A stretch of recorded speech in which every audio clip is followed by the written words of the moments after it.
சிக்கனை வச்சு இப்படி ஒரு குழம்பு செஞ்சிட்டிங்கன்னா இட்லி தோசை சாப்பாட்டு கூடலாம் வச்சு சாப்பிட்லாம். ரொம்ப நல்லாயிருக்கும். எல்லாத்துக்குமே செட் ஆகும் இந்த குழம்பு.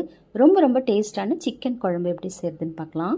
இப்போ கடாயில் கொஞ்சமாக எண்ணெய் ஊற்றிட்டு ஒரு அரை டீஸ்பூனுக்கு சோம்பு, சீரகம், மிளகு, 4 கிராம்பு, 2 துண்டு பட்டை, 2 ஏலக்காய் சேர்த்துட்டு ஒரே ஒரு துண்டு இஞ்சி, 10 பல்லு பூண்டு, 10 சின்ன வெங்காயம், 2 சில்லு தேங்காய் சேர்த்துக்கோங்க.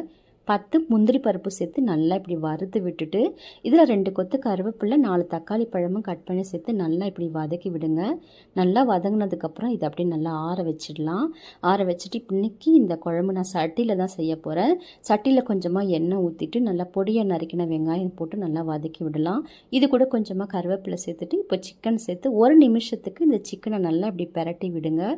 இப்போ இது கூட ஒரு அரை டீஸ்பூன் மஞ்சள் தூள், 2 டீஸ்பூனுக்கு குழம்பு மிளகாய் தூள், கொஞ்சமாக கரம் மசாலா, கொஞ்சம் சிக்கன் மசாலாவும் சேர்த்துட்டு 1.5 டம்ளருக்கு தண்ணி ஊற்றி ஒரு 10 நிமிஷத்துக்கு அப்படியே மூடி வச்சுருங்க. இந்த சிக்கன் நல்லா வேகட்டும்.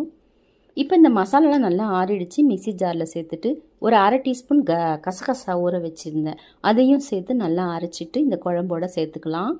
இப்போ குழம்பு நல்லா கொதிச்சிடுச்சு. இது கூட உப்பு சேர்த்துட்டு நம்ம அரைச்ச மசாலா சேர்த்துட்டு தேவையான அளவுக்கு தண்ணி ஊற்றிக்கோங்க. கட்டியாக வேணும்னா தண்ணி ஊற்ற வேணாம், கிரேவி மாதிரி வச்சுக்கோங்க.